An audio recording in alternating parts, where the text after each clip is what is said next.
નમસ્કાર મિત્રો, આજે વાસ્તુશાસ્ત્ર પ્રમાણે એક બહુ સરળ ઉપાય બતાવું છું, જેનાથી તમારા ઘરની અંદર નકારાત્મક ઉર્જા બધી ચાલી જશે અને સકારાત્મક ઉર્જાનો પ્રવેશ થશે.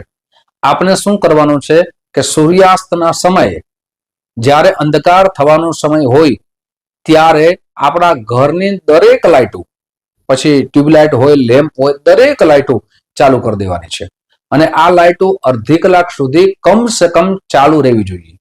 અને સૂર્યાસ્તનો જે સમય છે એ 30 મિનિટનો માનીને ચાલીએ તો 30 મિનિટ સુધી આપણા ઘરની અંદર જે ભગવાનને માનતા હોય, જે ઈષ્ટદેવને માનતા હોય તેનું રટણ ચાલુ રાખવું.